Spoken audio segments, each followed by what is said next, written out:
Have you ever made a mistake that saved your life?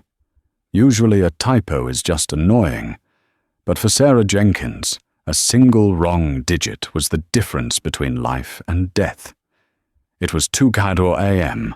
on a rainy Tuesday in Chicago. Sarah was battered, broken, and hiding in a bathroom, trying to text her brother for help. She was shaking so hard she hit the wrong number. She typed, "He broke my ribs. Please help me." She didn't text her brother. She texted Dominic Corso, the man the FBI calls the ghost of the North Side, a ruthless, devastatingly dangerous crime lord. Most men would delete the text. Dominic Corso didn't. He replied with 4 words that changed everything. "I'm on my way." This is the story of what happens when a lamb accidentally calls a wolf for protection. The pain was a sharp, jagged thing that lived on the left side of Sarah Jenkins's torso.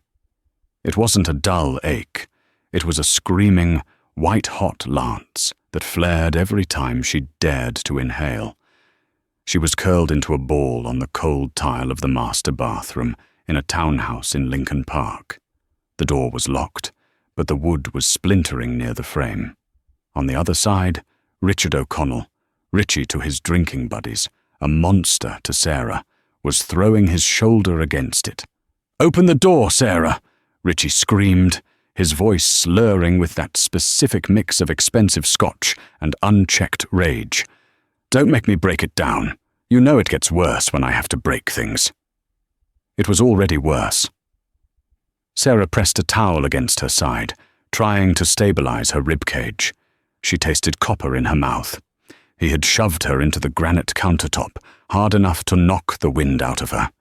And then he had kicked her when she fell. She needed to get out.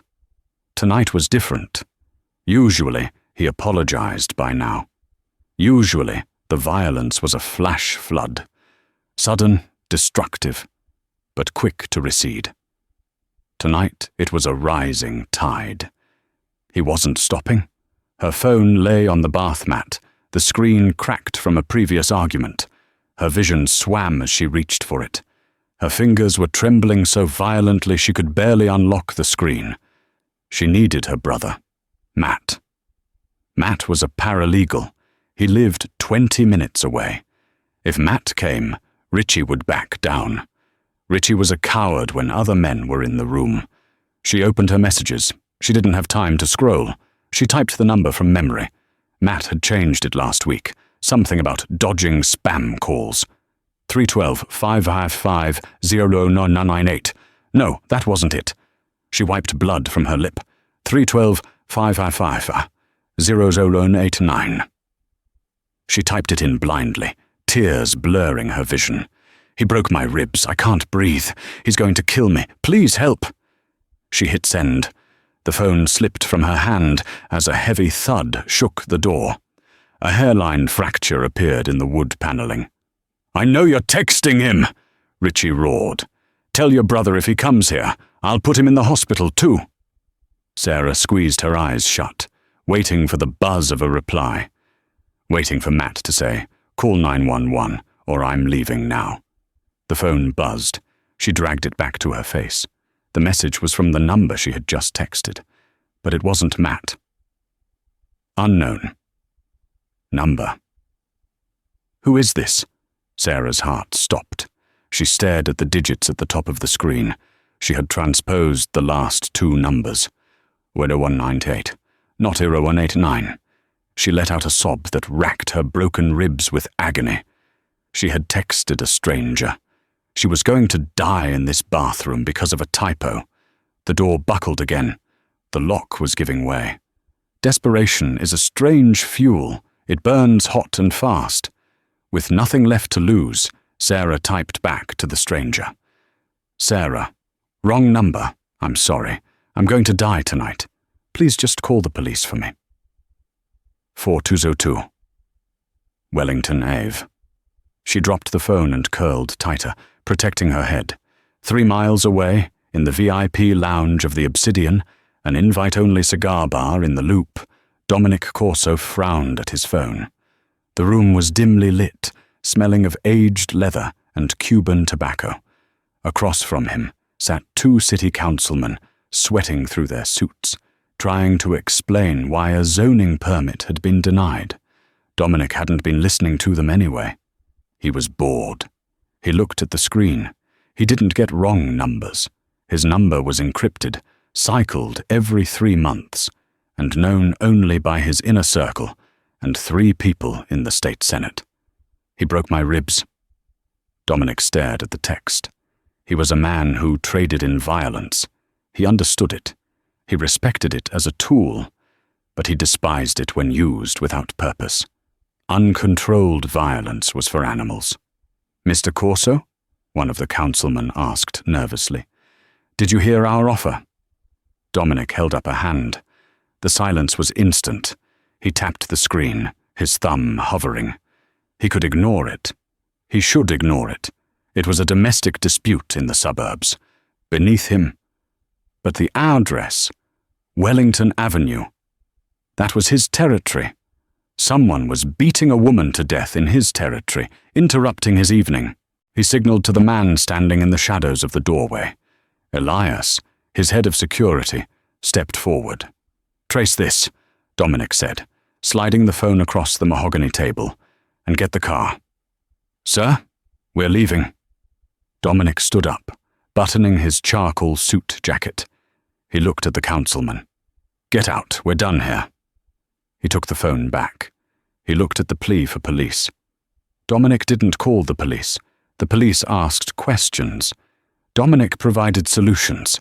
He typed a reply as he walked out into the rain-slicked alley where his armored SUV waited. Dominic. "Lock the door. Stay down. I'm on my way." Richie finally broke the lock. The sound was like a gunshot, a sharp crack of wood splitting, followed by the heavy swing of the door hitting the tiled wall. Sarah flinched, curling into the fetal position between the toilet and the bathtub. Richie stood in the doorway, chest heaving. His tie was undone, his shirt stained with sweat. He looked like a ruin of a man, a dangerous, unstable ruin. "You think you can hide from me in my own house?" he spat, stepping over the threshold. He kicked the bath mat aside. "Richie, please," Sarah whispered, unable to shout. "I need a doctor." "You need to learn some respect," he countered, reaching down to grab her by the hair. He yanked her up. Sarah screamed, the movement tearing at her injured side. He dragged her out of the bathroom and into the master bedroom, throwing her onto the bed. She bounced on the mattress, crying out as the movement jarred her ribs. "Who were you texting?" Richie demanded, pacing at the foot of the bed. He grabbed her phone from the floor where she'd dropped it. "Let's see who you're crying to." He looked at the screen. He frowned. Who the hell is this? Who is ending a text with, "I'm on my way"? Richie laughed, a cruel, wet sound. "You got a boyfriend, Sarah? You cheating on me?" "It was a wrong number," she gasped. "I swear." "Liar." He raised the phone to throw it at the wall. Then, the front door, downstairs, exploded. It wasn't a knock. It was the sound of the entire door frame being obliterated. The house shook. Richie froze. "What the hell was that?" He dropped the phone and moved toward the bedroom door. "Who's there? I have a gun." He didn't have a gun. He had a golf club in the closet.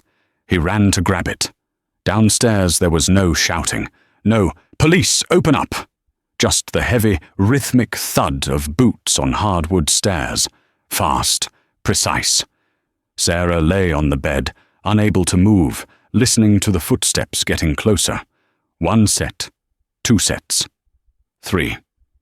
Richie charged into the hallway, a 9-iron raised over his head. "Get out of my house!" Sarah heard a sickening thud, meat hitting meat, followed by a gasp and the clatter of the golf club falling down the stairs. "Richie?" she whispered. A figure filled the bedroom doorway. It wasn't Richie. The man was massive, filling the frame in a suit that cost more than Sarah's car. He had dark hair, eyes like polished flint and rain dripping from his broad shoulders. He didn't look like a cop. He looked like a judgment. 2 other men stood behind him, dragging a groaning Richie by the back of his shirt. The man in the suit stepped into the room.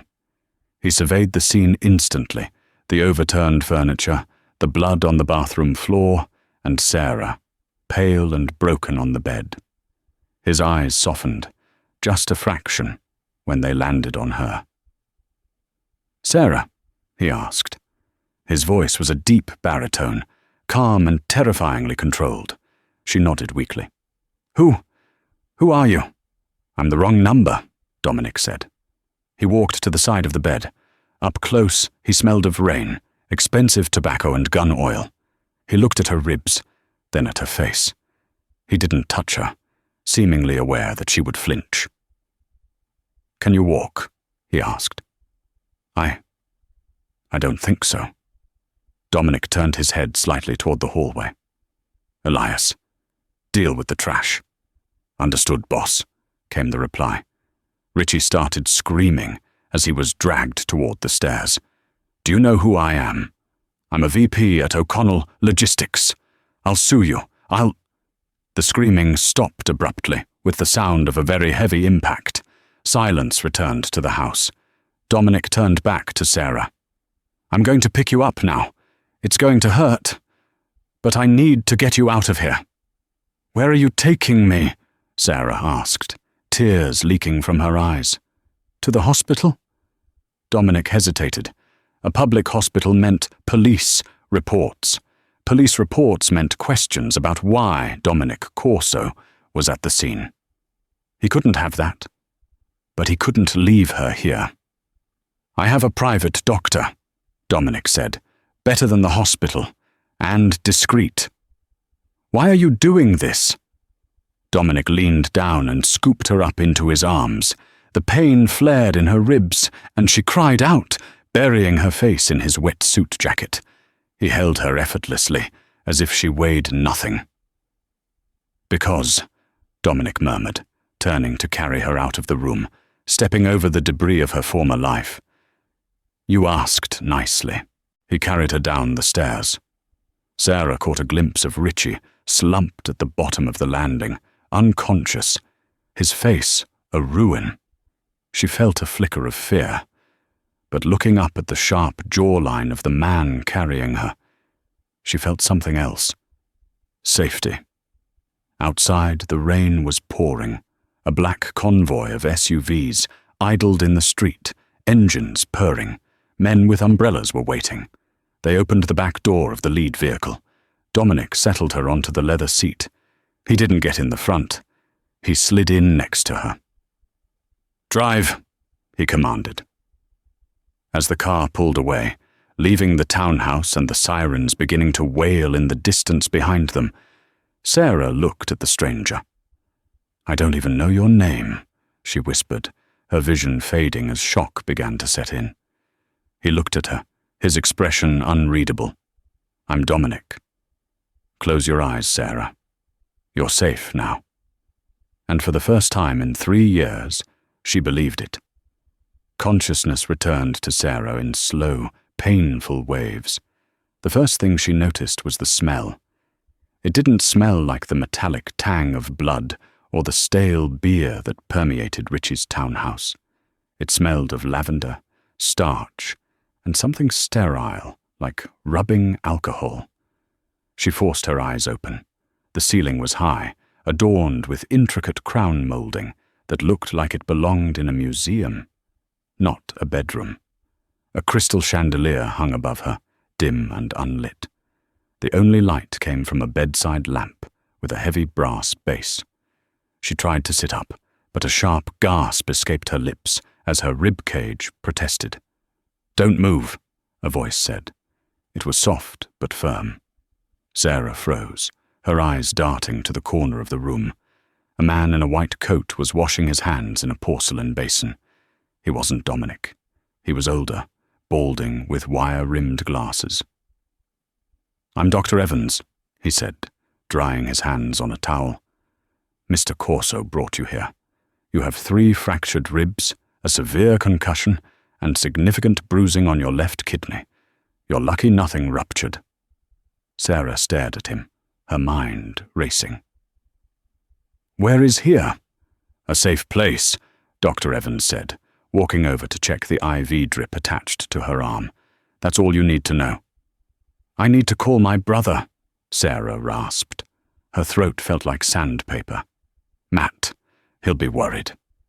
"Your brother has been informed that you are safe," a deeper voice spoke from the shadows near the door. Sarah flinched. Dominic Corso stepped into the light. He had changed out of the rain-soaked suit into a black button-down shirt and dark slacks. He looked less like a corporate executive now, and more like what he truly was, a predator at rest. He walked to the foot of the bed. His presence sucked the air out of the room. He was terrifyingly handsome, but his eyes were cold, calculating. "Informed?" Sarah asked, her voice trembling. "What did you tell him?" "We told him you were in a car accident," Dominic said smoothly. "That you're recovering in a private facility and unable to take calls. It's better this way." "Better for who?" Sarah demanded, struggling against the pain to push herself up on her elbows. "You kidnapped me." Dominic's jaw tightened. He signaled Dr. Evans to leave. The doctor nodded, packed his bag, and slipped out of the room without a word, closing the heavy oak door behind him. "I didn't kidnap you, Sarah," Dominic said, walking around to the side of the bed. He pulled up a velvet armchair and sat down, crossing his legs. "I extracted you. There is a difference. I asked you to call the police." "And if I had?" Dominic leaned forward, his elbows on his knees. "Richie would have been arrested. He would have made bail in 4 hours. He would have come back to that townhouse, angrier than before. And next time, he wouldn't have used a golf club. He would have used a kitchen knife." Sarah fell silent. She knew he was right. The cycle had repeated itself 3 times already. Richie always talked his way out of it. "Who are you?" she whispered. "People who break down doors and have private doctors. They aren't normal." "I'm a businessman," Dominic said, though the word sounded heavy, loaded with subtext. "I manage interests, mostly in logistics, construction, and protection." "You're the Mafia," Sarah said, the realization hitting her like a cold bucket of water. The suits, the armored car, the violence. Dominic didn't flinch. He didn't deny it. "The label is outdated, but if it helps you understand the situation, use it." He stood up and walked to the window, pulling back the heavy velvet curtain. Outside, the storm had passed, leaving a grey, fog-choked morning. They were high up, overlooking a sprawling estate, surrounded by high stone walls topped with iron spikes. Lake Michigan churned in the distance, dark and angry. "You can't leave yet," Dominic said, looking out at the grounds. "Because of my ribs?" "Because of Richie." Dominic turned back to her. "You think Richie O'Connell is just a drunk middle manager?" "His last name is O'Connell," Sarah frowned. "So? His family owns a trucking company." "His family's the trucking company," Dominic corrected. "They run the unions on the south side. They move things that aren't supposed to be moved. Drugs, guns, girls." Dominic walked back to the bed, his expression grave. "By hurting him, I didn't just stop a domestic dispute. I declared war on the O'Connell family. If you walk out that gate, they will find you. They won't hurt you to teach you a lesson anymore, Sarah. They will use you to get to me." Sarah sank back against the pillows, her head spinning. She had just wanted the beating to stop. She had just wanted to text her brother. Instead, she had stumbled into the middle of a gang war. "So I'm a prisoner," she said, tears pricking her eyes. Dominic reached out. For a second, she thought he was going to strike her, and she flinched. He paused, his hand hovering in the air. then gently tucked a stray lock of hair behind her ear. His fingers were rough, calloused, but his touch was surprisingly gentle. "You are a guest," Dominic said, his voice dropping to a low rumble. "Under my protection. And in my world, that means no one touches you without dying for it. Not even Richie." He turned and walked toward the door. "Rest. Elias will bring you food. Do not try to leave the room." The door clicked shut, the lock sliding home with a heavy thud. Sarah stared at the wood. She was safe. She was warm. She was alive.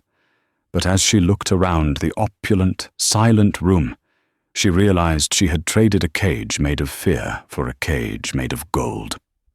Dominic Corso walked down the grand staircase of his estate, his face a mask of stone. Inside, he was seething. He entered his study on the ground floor. It was a masculine room, lined with first edition books and smelling of cedar. Elias was waiting for him, standing by the large mahogany desk, holding a manila folder. "Report!" Dominic barked, pouring himself 3 fingers of whiskey. It was 10 a.m., but he hadn't slept. "Richie O'Connell is in the ICU at St. Luke's," Elias said, opening the folder. "Jaw wired shut, 2 broken legs, ruptured spleen. He's not talking to anyone for a while." "Good." Dominic took a sip of the burning liquid. "However," Elias continued, his tone cautious, "his uncle, Patrick O'Connell, knows it was us." Dominic laughed humorlessly. "Of course he knows. I left my signature on his nephew's face." "Patrick has reached out to the commission," Elias said. "He's claiming you violated the truce. He says you entered his territory and assaulted a made man's family member over a, quote, domestic misunderstanding." Dominic slammed the glass down on the desk. The sound echoed like a gunshot. "A misunderstanding?" Dominic snarled. "He was breaking her ribs, Elias. He was going to kill her." "I know, boss, but the O'Connells don't care about the girl. To them she's property. They care about the disrespect." Elias slid a photo across the desk. It was a grainy surveillance shot of Sarah's brother, Matt, walking out of his apartment building. Dominic's eyes narrowed. "What is this?" "They're watching her family," Elias said quietly. "Patrick sent a message. He wants the girl back. He says if we return her by midnight, he'll consider the debt settled. If not, he pays a visit to the brother." Dominic stared at the photo. Matt Jenkins looked like a nice kid. Soft. He wouldn't last 5 minutes with Patrick O'Connell's enforcers. "We aren't giving her back," Dominic said, his voice cold. "Then we have a war," Elias stated simply. "Over a girl we don't know." Dominic looked up at his head of security. Elias had been with him for 10 years. He was loyal, but he was practical. In their world, you didn't start wars for strangers. You started wars for profit or territory. "She's not a stranger anymore," Dominic said. "She called me. I answered." "That's a contract." "Is it?" Elias asked. "Or is it because she looks like her?" The room went deadly silent. Dominic's eyes flashed with a dangerous light. "Get out." Elias nodded stiffly and left the room. Dominic sank into his leather chair, running a hand over his face. He looked at the security monitor on his desk. It showed the feed from the guest bedroom. Sarah was sitting up in bed, staring at the wall. Elias was wrong. Sarah didn't look like her. Dominic's late wife, Maria, who had died in a car bombing 5 years ago. Maria had been fiery, dark-haired, Italian. Sarah was fair, fragile, broken, but the look in her eyes, that terror mixed with defiance, that was the same. Dominic pressed the intercom button. "Send more men to the brother's apartment. If O'Connell's goons get within 50 feet of him, put them in the ground. Quietly." He stood up. He needed to talk to Sarah. He needed to explain the reality of her situation without terrifying her further. He walked back upstairs. When he unlocked the door to her room, he found her standing by the window, clutching her side. She was wearing one of his silk robes, which swallowed her small frame. "You should be in bed," Dominic said. She spun around, wincing. "I heard shouting." "Business?" Dominic said dismissively. "Is it about me?" Sarah asked. She walked toward him, her movements slow and stiff. "Is Richie's family coming?" Dominic hesitated. He could lie. He could tell her everything was fine. But looking at her, he realized she had survived Richie O'Connell for 3 years. She knew when a man was lying. "They want you back," Dominic admitted. Sarah's face went pale. And I told them to go to hell." Sarah let out a breath she seemed to have been holding. She took another step closer to him. The fear was still there, but something else was rising in her eyes. Curiosity. "Why?" she asked. "I'm nobody. I'm a typo. You're risking your life, your business, for a typo?" Dominic looked down at her. He could smell the lavender soap on her skin. She was so close, he could see the flecks of gold in her eyes. "I don't like bullies," Dominic said softly. "And I don't like giving up things that belong to me." Sarah stiffened. "I don't belong to you." Dominic took a step closer, closing the gap. He towered over her, his presence overwhelming. The air between them crackled with a strange, dark electricity. "You texted me, Sarah," he murmured, his voice low and rough. "You asked for help.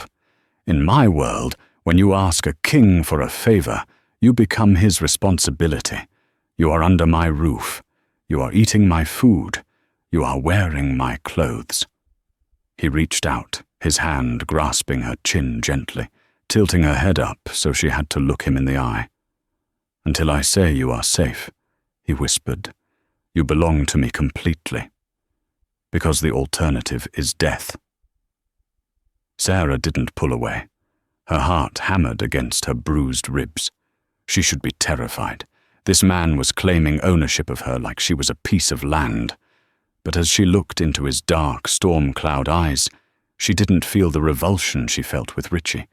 She felt a strange, magnetic pull, a moth drawn to a blue flame. "What about my brother?" she whispered. "He is being watched," Dominic said. "Protected. Can I talk to him?" "No, not yet. It's too dangerous to trace the call." Sarah pulled back, breaking his hold. "I need to know he's okay. Please." Dominic sighed. He pulled a burner phone from his pocket. He dialed a number and put it on speaker. "Status," Dominic commanded. "Target is secure," a voice crackled on the line. "He's at his office. We have 2 units on the perimeter. No sign of O'Connell's men yet." "Keep it that way," Dominic said, and hung up. He showed her the screen. "He is safe." Sarah nodded, tears of relief spilling over. "Thank you." "Don't thank me yet," Dominic said, his face hardening. "The O'Connells aren't going to stop. Patrick O'Connell is old school. He believes in blood for blood." Suddenly, Dominic's personal phone buzzed in his pocket. He pulled it out. A text message. He read it, and the blood drained from his face. "Trort. Jedinamotad, you watch the brother. But who is watching the sister?" Dominic looked up at Sarah, panic flaring in his chest for the first time in years. "Get down!" he roared. He tackled her, driving her to the floor just as the window shattered. Crack thwump. A canister sailed through the broken glass, skittering across the Persian rug. It hissed, spewing thick, white smoke. Tear gas. "They're here," Dominic coughed, covering Sarah's body with his own as the room filled with blinding white fog. They breached the perimeter. The bedroom door kicked open. Men in gas masks poured into the room, assault rifles raised. Dominic reached for the gun tucked into his waistband, but he was blinded. choking. He fired 2 shots blindly into the smoke. Bang! Bang! And heard a body drop. But there were too many of them. A heavy boot connected with Dominic's temple. He saw stars, his grip on Sarah loosening. "Grab the girl!" a distorted voice shouted through a mask. "Dominic!" Sarah screamed, her hand grasping for his. He tried to hold on, his fingers brushing hers, but another kick to his ribs rolled him over. He watched through the haze, his vision swimming, as 2 men dragged a screaming Sarah out of the room. Dominic tried to rise, but darkness swallowed him. The last thing he heard was Sarah calling his name, and the realization that the war hadn't just started. He was already losing. The world came back to Sarah in a haze of throbbing pain and the smell of diesel fumes. She was seated on a hard metal chair, her wrists zip-tied behind her back. The strain on her shoulders sent fiery spasms through her fractured ribs. She gasped, her head lolling forward. "She's awake." The voice was gravelly, aged by decades of smoke and shouting. Sarah lifted her head. She was in a warehouse. It was cavernous, dimly lit by flickering halogen bulbs that buzzed like angry hornets. Stacks of shipping crates formed a maze around her. In front of her stood an older man. He wore a pristine tan raincoat over a suit that looked too tight for his thick neck. He had a face like a bulldog, jowls heavy, eyes watery but sharp. This was Patrick O'Connell. Beside him, in a motorized wheelchair, sat a figure wrapped in bandages. "Richie?" Sarah whispered. Richie didn't speak. He couldn't. His jaw was wired shut, a metal cage holding his face together. His eyes, however, screamed. They were filled with a toxic mix of humiliation and murderous rage. He made a muffled, guttural sound and pointed a trembling finger at her. "Quiet, Richard," Patrick snapped. He looked at Sarah with a detached curiosity, like a butcher inspecting a side of beef. "So this is the girl who cost me $3 million in contracts and my nephew's face." "I didn't do anything," Sarah rasped. "He was beating me." Patrick stepped closer, the smell of peppermint and stale cigars wafting off him. "In our world, miss, the truth doesn't matter. Only the consequence matters. Dominic Corso crossed a line. He entered my home. He touched my blood." Patrick pulled a phone out of his pocket. Sarah recognized it immediately. It was hers. The screen was cracked, but it was still working. "You have an interesting contact list," Patrick mused, scrolling through it. "Dominic isn't saved as Dominic. He's just a number." He held the phone up to her face. "Unlock it." "No," Sarah said, her voice shaking but defiant. Patrick didn't yell. He didn't hit her. He simply nodded to a man standing in the shadows behind her. The man stepped forward and pressed his thumb hard against Sarah's broken ribs. Sarah screamed. The pain was blinding, white-hot, encompassing her entire universe. She sobbed, curling in on herself as much as the bonds would allow.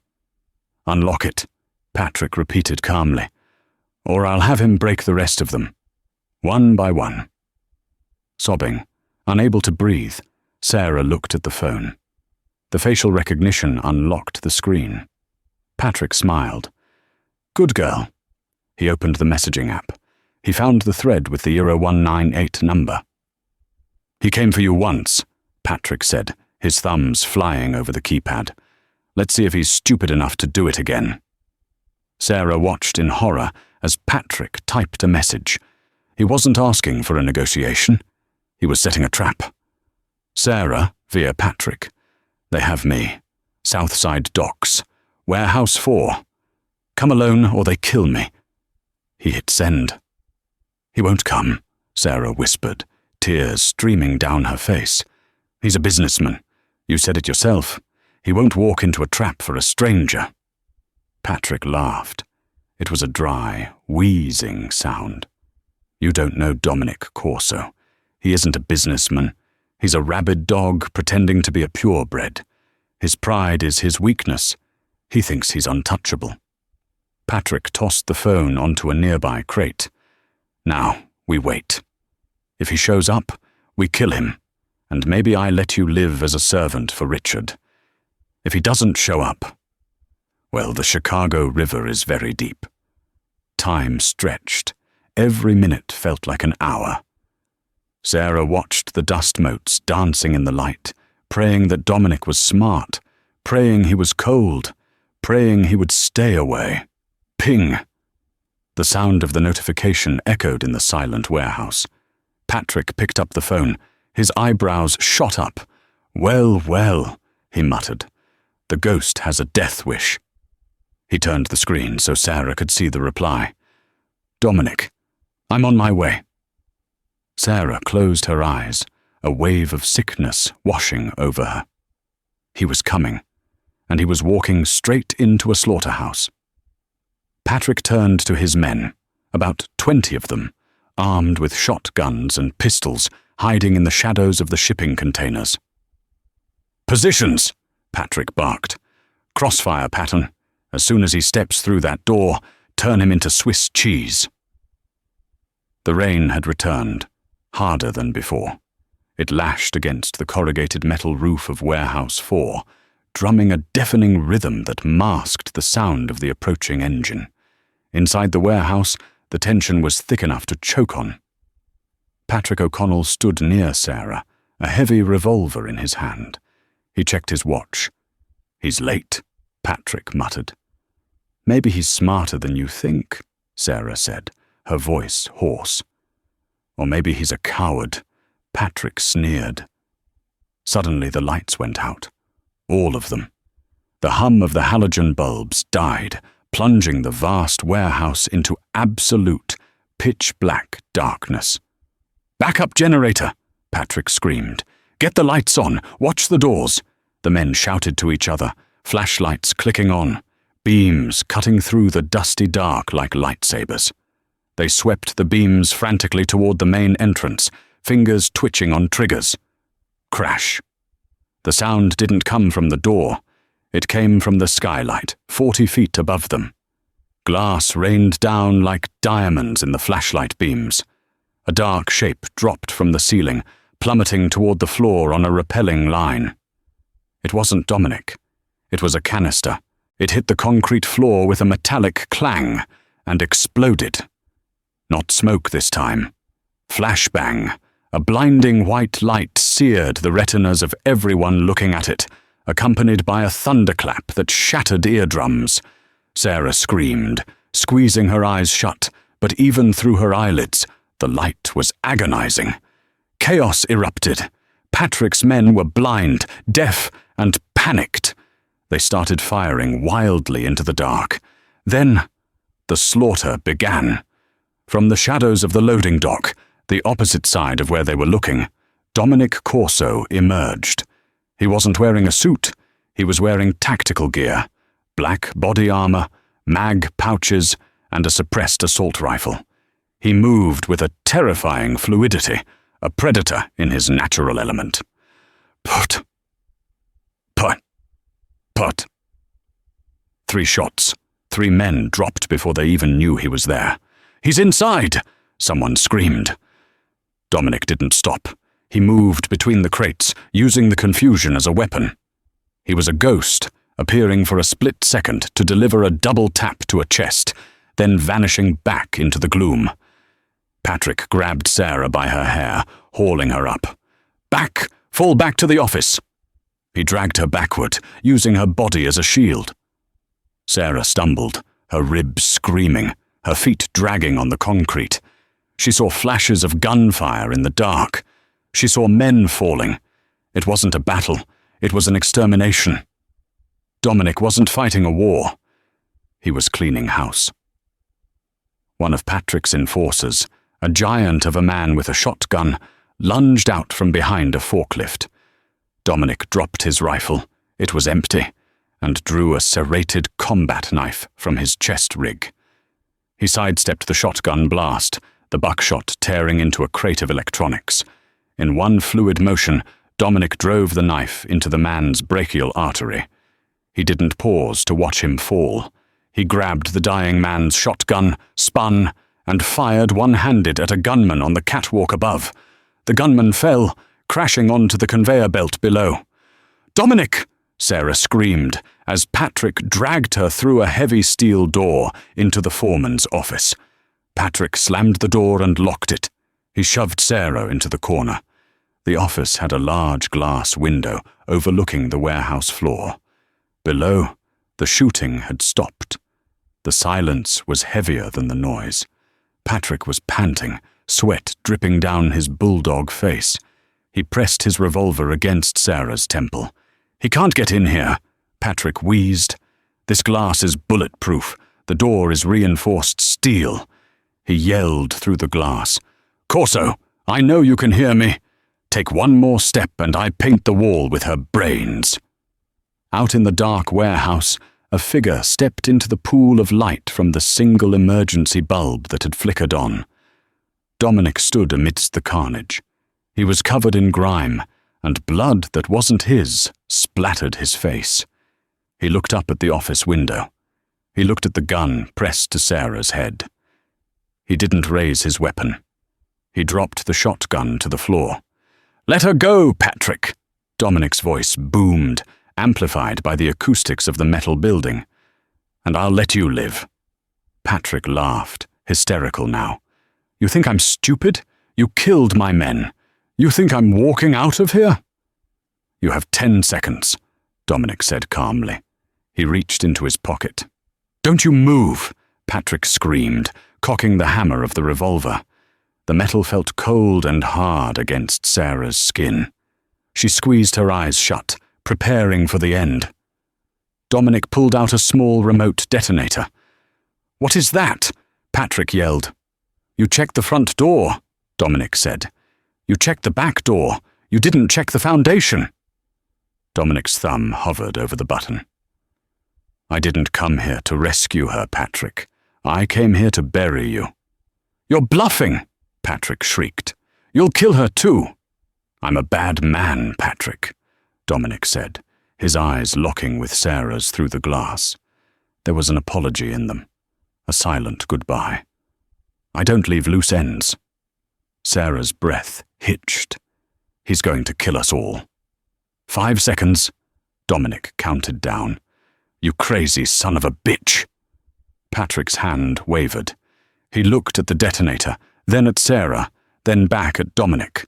The fear of death, certain, explosive death, overrode his desire for revenge. Patrick shoved Sarah away and scrambled for the back exit of the office. "I'm leaving! Don't do it!" He fumbled with the latch of the back door. The moment Patrick's gun left Sarah's head, Dominic moved. He didn't press the detonator. He threw it aside. It was a garage door opener. He raised a pistol he had concealed behind his back and fired 3 shots through the bulletproof glass. The glass wasn't bulletproof against high-caliber rounds, fired at the same structural point. It spiderwebbed, then shattered. Patrick spun around as the glass rained down. Dominic vaulted through the broken window, landing in the office like an avenging angel. Patrick raised his gun, but he was too slow. Dominic didn't shoot him. He grabbed Patrick's wrist, twisting it until the bone snapped with a wet crunch. Patrick screamed, dropping the gun. Dominic kicked Patrick in the chest, sending him flying back against the desk. Sarah huddled in the corner, shaking uncontrollably. Dominic stood over Patrick, breathing hard. "I told you," Dominic whispered, leaning down. "I'm on my way." "Please," Patrick gurgled, holding his broken wrist. "The commission, they'll kill you for this. Let them try." Dominic raised his pistol and silenced Patrick O'Connell forever. The room went quiet, save for the hum of the ventilation. Dominic turned slowly to Sarah. The rage in his eyes faded, replaced by exhaustion and intense concern. He holstered his gun and fell to his knees beside her. "Sarah," he breathed, reaching out to touch her face. His hands were shaking. "Did he hurt you?" Sarah looked at the dead man, then at the shattered window, then at Dominic. She realized then that the detonator was a lie. He had gambled her life on a bluff. She slapped him.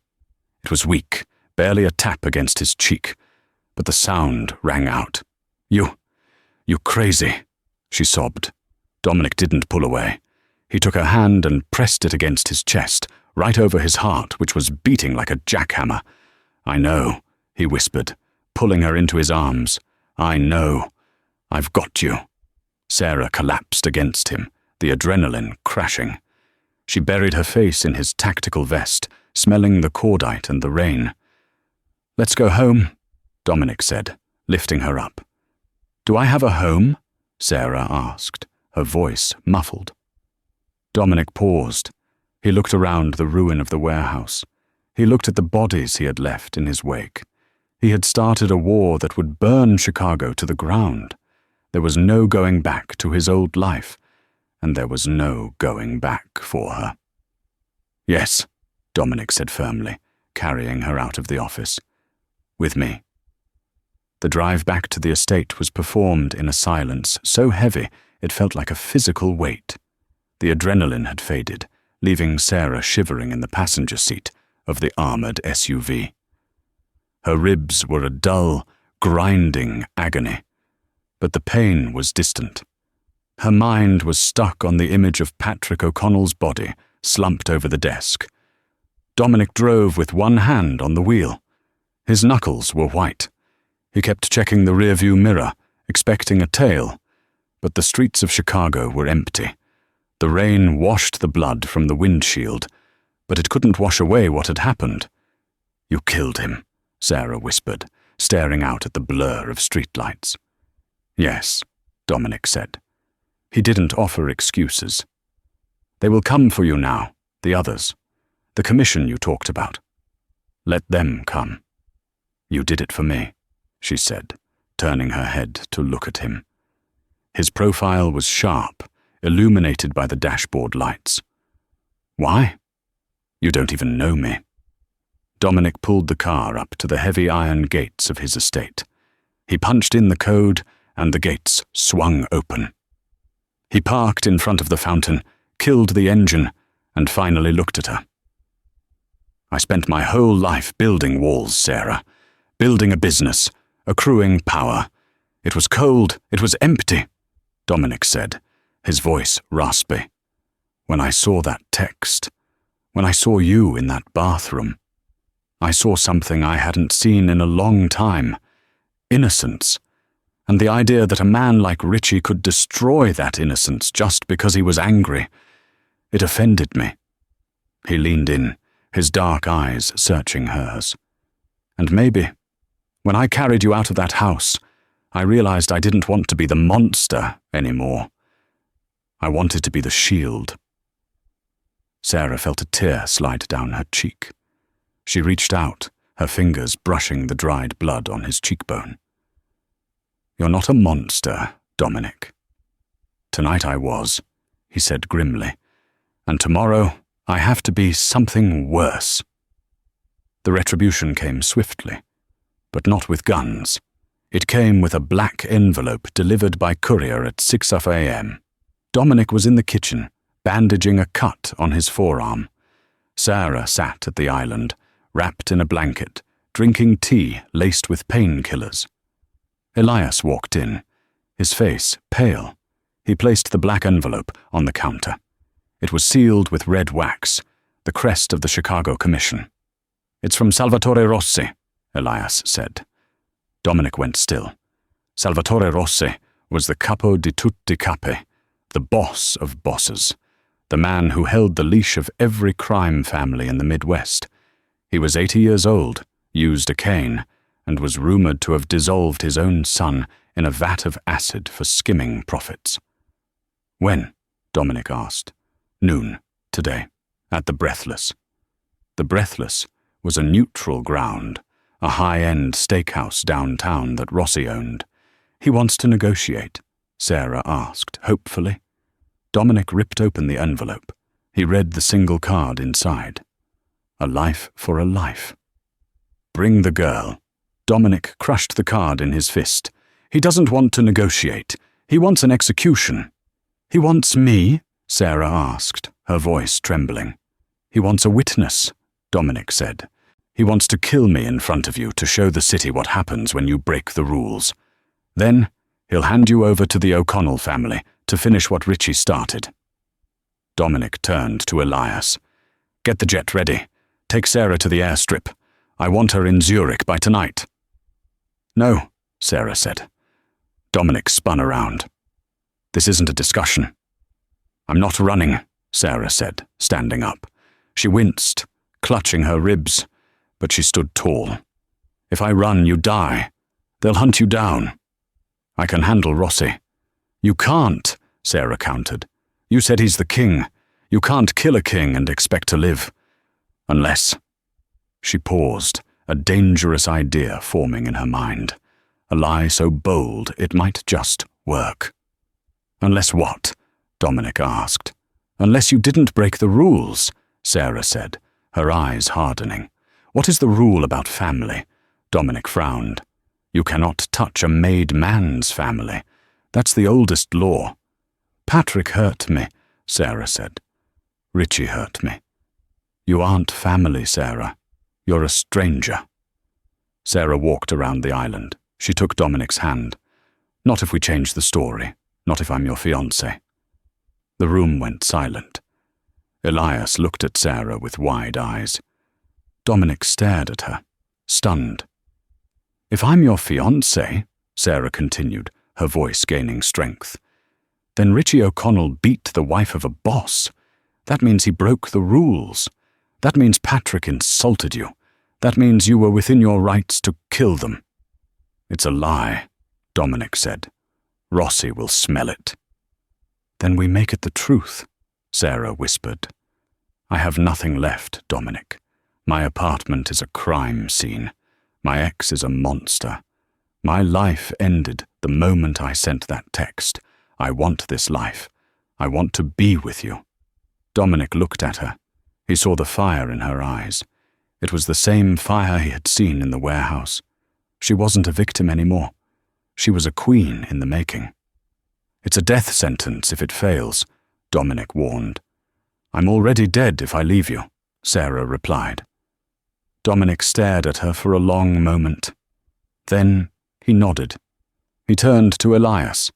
Get the car, Dominic commanded, and stop at the vault. I need the ring, the family ring. The private dining room at the Breathless was lined with mirrors. It was designed so that no one could sneak up on you.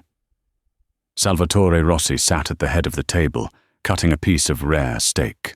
4 armed guards stood by the walls. Dominic walked in. He wasn't wearing tactical gear.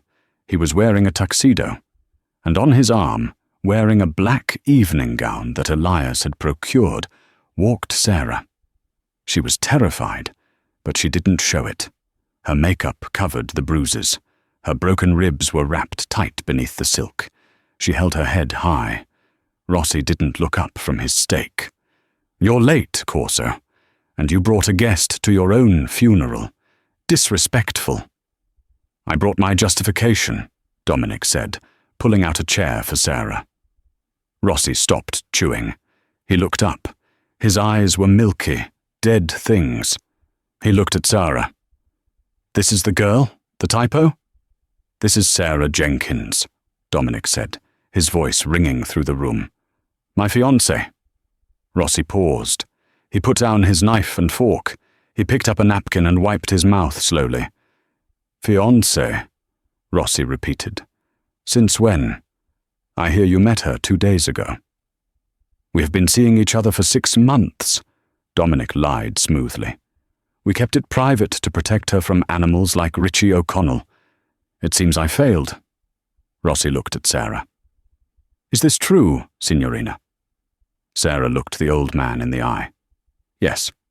Dominic gave me this ring weeks ago. She raised her left hand. On her finger sat a massive, emerald-cut diamond, an heirloom of the Corso family. "Richie O'Connell beat me," Sarah said, her voice steady. "He broke my ribs.